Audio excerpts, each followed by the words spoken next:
केज तालुक्यातील टाकळी येथील विलास घुले या तरुणाचा खून करण्यात आला होता आणि या प्रकरणातील आरोपींना अटक करावी या मागणीसाठी गेले 3 दिवस रास्ता रोको आंदोलन करण्यात येत होतं। मंगळवारी विलास घुले यांचा मृतदेह पोलीस ठाण्यासमोर ठेवून आंदोलन करण्यात आलं। यानंतर रमेश घुले यांचा पुरवणी जबाब पोलिसांनी नोंदवून घेतला। तसंच या प्रकरणामध्ये सखोल चौकशी करण्याचं आश्वासन पोलीस अधीक्षक नवनीत कौवत यांनी उपस्थित नातेवाईकांना दिले आणि त्यानंतर रात्री उशिरा आंदोलन स्थगित करत विलास घुले यांच्या पार्थिवावर टाकळी शिवारामध्ये अंत्यसंस्कार करण्यात आले।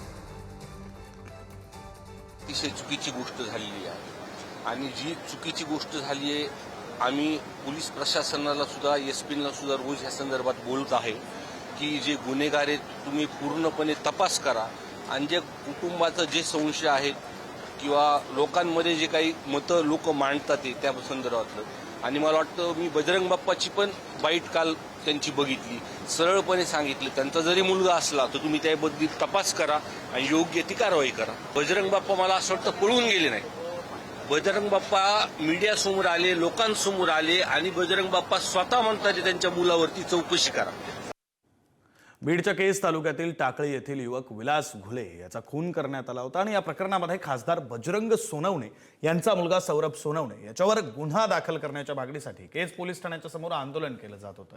रात्री 11 वाजेपर्यंत हे आंदोलन सुरू होतं। दरम्यान मुख्यमंत्र्यांनी प्राध्यापक लक्ष्मण हाके यांना देखील फोन केला व परिस्थितीबाबत माहिती घेतली। यानंतर पोलिसांनी या प्रकरणातील फिर्यादी रमेश घुले याचा पुरवणी जबाब नोंदवला। या जबाबानुसार आता पोलीस पुढील तपास करणार आहेत। साहेब तुम्ही बघा एकदा गुन्हेगारांचं नाव सांगा म्हणा।